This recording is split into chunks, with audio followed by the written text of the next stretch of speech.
ابھی آپ بولو گے آج نہیں کرتا، آج تو بہت ساری بکری ہو گئی، تو کل بھی ایسا نہ کہ کوئی گھاٹ دکان ہی نہیں چڑھے گا۔ اللہ کی رحمت، اللہ تعالیٰ اپنے نیک بندوں کے صدقے دے ہی رہا ہے، وہ دے گا اپنے حبیب کے صدقے میں۔ تو ایصال ثواب کی یہ نیت رکھے، کتابیں وغیرہ ایصال ثواب کریں، اور اسی طرح مکتبۃ المدینہ پر بھی یہ سروس ہے۔ جیسے آپ کہیں گے یہ کہاں سے کریں گے، تو دعوت اسلامی کے مکتبۃ المدینہ پر یہ خدمت موجود ہے۔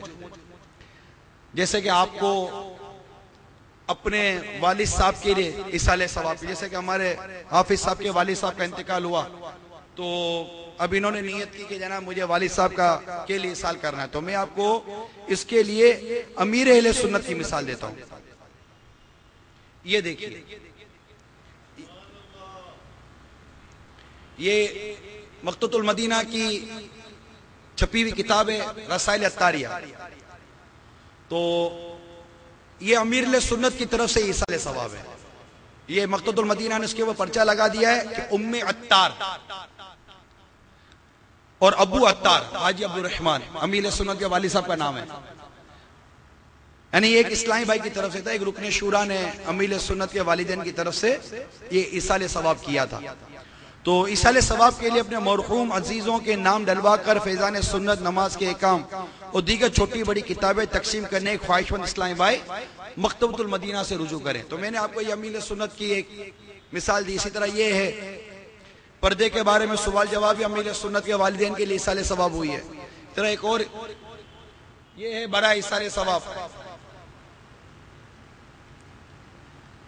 یہ ایک کمپنی ہے، اس نے ایصال ثواب کیا ہے، لکھوایا ہے کہ حضرت علامہ مولانا شاہ امام احمد رضا خان علیہ رحمت الرحمن اور امیر سنت دامت برکاتہم عالیہ کی والدہ ماجدہ محترمہ مرحومہ ام عطار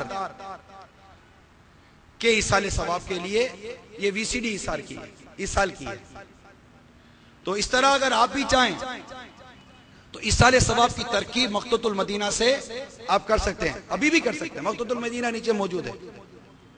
انہیں ہمارے اسلامی بھائی کو عرض کی تھی کہ آج جو مضمون ہے اس میں ایصال ثواب کی نیت ترغیب موجود ہے، تو ہو سکتا ہے کہ یہاں ایسے اسلامی بھائی ہوں جن کا ابھی ذہن بنتا ہو کہ ٹھیک ہے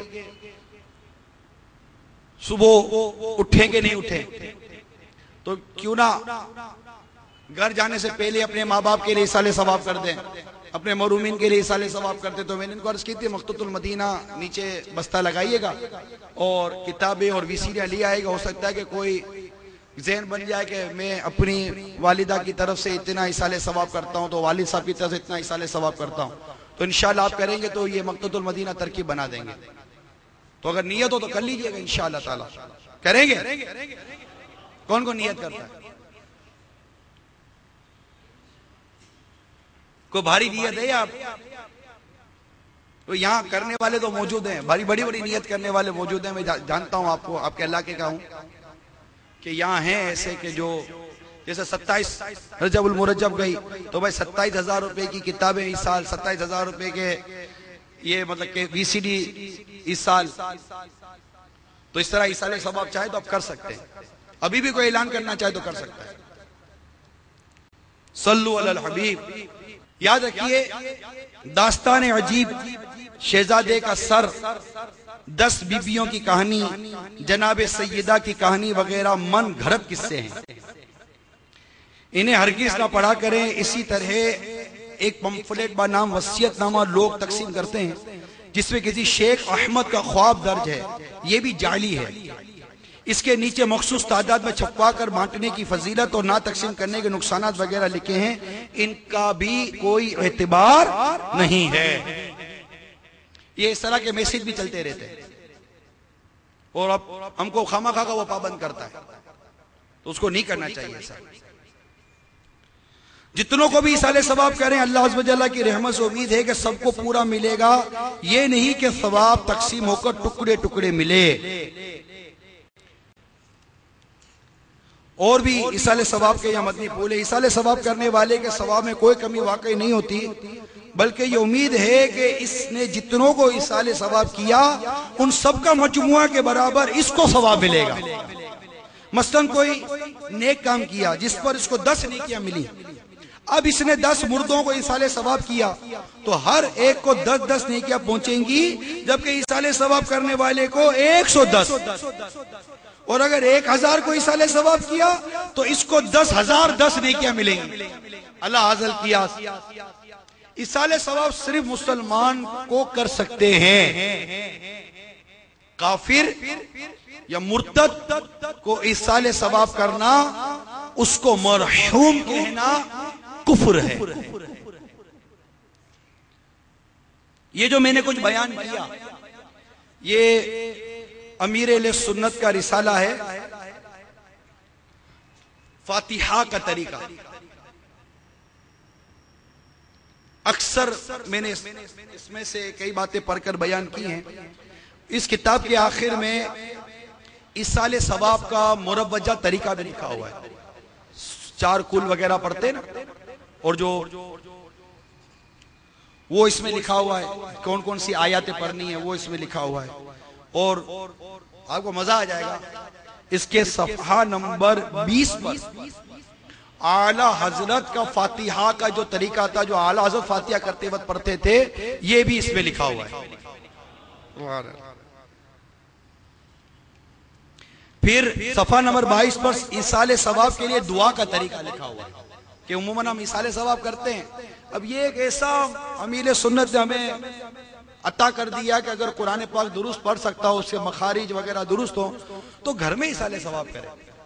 ہمارے ہاں کیا کہ وہ بلانا پڑتا ہے باہر سے کہ کوئی آئے گا اور میرے باپ کے لیے ایصال کرے گا۔ اب آپ وہ والد سوچے کہ جب وہ تو دنیا سے چلا گیا، اب اس کا بیٹا ایصال نہیں کر سکتا اس کے باپ کو، کیسی تربیت کی تھی اس کے باپ نے۔ بیچارہ وہ تو دنیا سے چلا گیا نا، اس امید پر کہ بیٹا کما کر کھلائے گا۔ اب اس کے کمانے کے دن آئے یا نہیں آئے بات کی بات ہے، والد صاحب چلے گئے۔ اب والد صاحب کو ایصال ثواب کرنا ہے، بیٹے کو ایصال ثواب کرنا آتا نہیں ہے، قرآن پڑھنا آتا نہیں ہے، اس کے لیے بھی یہ کسی باہر سے مولانا کو بلائے گا، دعوت اسلام والوں کے اسلام کو بلا لے گا۔ اب والد سوچے کہ آپ کے ایصال ثواب کے لیے، کیونکہ ہم تو بھی الحمدللہ باقاعدہ حیات ہے، اس وقت ہم سوچ لیں کہ مرنے کے بعد آپ کا بیٹا ایصال نہیں کر سکتا، کیونکہ آپ نے اپنے بیٹے کو نہ داڑھی والوں کے پاس جانے دیا، نہ امام والوں کے پاس جانے دیا، نہ عاشقان رسول کے مدنی قافلوں میں سفر کرنے دیا۔ لیکن اب دیکھیے، آج آپ کا جنازہ ہے، آپ کا بیٹا اسی دعوت اسلامی والے کو بلا کر جنازہ پڑھا رہا ہے۔ جس بیٹے کو آپ نے دعوت اسلامی کے ماحول کے قریب نہیں جانے دیا، آج وہی دعوت اسلامی کا مبلغ آپ کی جنازے کی نماز پڑھا رہا ہے، آپ کا بیٹا جنازے کی نماز نہیں پڑھا سک رہا۔ سوچ لیجئے، کیونکہ آپ نے زندگی بھر اپنے جس بیٹے کو دعوت اسلامی کے ماحول سے دور رکھا کہ تو داڑھی والا ہو جائے گا، امام والا ہو جائے گا، 12 ماہ کے قافلوں میں چلا جائے گا، 30 دن کے قافلوں میں چلا جائے گا، اجتماع میں چلا جائے گا، تو میرے کام کاج کا کیا بنے گا؟ کام کاج کا کیا بنے گا؟ کام کاج تو ہونا ہی تھا، آپ کے اس کام کاج کا کیا بنے گا جو آپ نے حرام کی بنیاد پر کھڑا کیا ہے؟ آپ کے سود کا کاروبار اب آپ کا یہ دعوت اسلامی اللہ کا بیٹا نہیں کر سکے گا، کیونکہ یہ دعوت اسلامی اللہ ہو گیا۔ اس کی سمجھ میں آ گیا کہ سود حرام ہے، اس کی سمجھ میں آ گیا کہ سود کھانے والا گویا کہ اللہ تعالیٰ اسے اعلان جنگ کر رہا ہے، اس کی سمجھ میں آ گیا کہ جھوٹ بولنا حرام ہے، اس کی سمجھ میں آ گیا کہ رشوت دینا حرام ہے، رشوت لینا حرام ہے، اس کی سمجھ میں آ گیا ہے۔ آپ کا کاروبار وہ سمجھ جائے گا، اس کی سمجھ میں شریعت کی باتیں آ جائیں گی، اس کی سمجھ میں حلال و حرام آ جائے گا۔ آپ کا بیٹا اب آپ کے کاروبار کا نہیں رہے گا، کیونکہ آپ اپنے بیٹے کو بے ایمانی کروا کر، جھوٹ بولوا کر، رشوت دلوا کر، رشوت لے کر اور حرام کام کروا کر اپنے کاروبار کو چلانا چاہتے ہیں۔ اپنے بیٹے کو آپ فلمیں ڈراموں کا کام کروانا چاہتے ہیں، اپنے بیٹے کے ذریعے ویڈیو فلموں کی دکان چلوانا چاہتے ہیں، گانوں کی کیسٹ کی دکان چلوانا چاہتے ہیں، چونکہ آپ اپنے بیٹے کے ذریعے حرام آمدنی کا ذریعہ بنانا چاہتے ہیں، اس لیے یہ دعوت اسلامی کے ماحول میں جائے گا تب آپ کے کام کا نہیں رہے گا۔ ورنہ آج دعوت اسلامی کا وہ مقام ہے اس معاشرے کے اندر کہ جس شخص کو اپنے کیشیئر کے گلے پر، اپنے مال کے گلے پر اگر کسی شخص کو بٹھانا ہے تو کہتے ہیں کہ دعوت اسلامی والا چاہیے تاکہ میرا کیش گنتی کرنے والا بن جائے، کیونکہ دعوت اسلامی کا مبلغ یہ ایماندار مشہور ہے، دیانتدار مشہور ہے، خیانت نہیں کرتا، جھوٹ نہیں بولتا. اور یہ کیوں نہیں کرتا؟ کیونکہ اس کو تربیت دی ہے میرے امیر اہل سنت. یہ تربیت ہے میرے امیر سنت کی. انہوں نے شریعت کی کتابیں کھول کھول کر بیان کی ہیں، قرآن کی آیتیں بیان کی ہیں، احادیث بیان کی ہیں، اور سمجھایا ہے کہ بیٹا دنیا ایک دن چھوڑ کر جانا ہے، حرام مال سے پرورش کرنا بند کر دو. اپنے آپ کی، اپنے بچوں کے حرام مال سے پرورش کرنا بند کر دو. اس لیے اب آپ کا بچہ اپنے کام کا نہیں رہے گا کہ آپ کا بچہ جو دعوت اسلامی کے ماحول میں آئے گا تو آپ کے ہاتھ پیر جوڑ کر کہے گا ابا جان، امی جان، براہ کرم یہ ٹی وی اور وی سی آر گھر سے نکال دیجئے. یہ ٹی وی کو دیکھنا، اس پر گانے باجے سننا اور یہ مطلب فلمیں ڈرامے دیکھنا حرام ہے.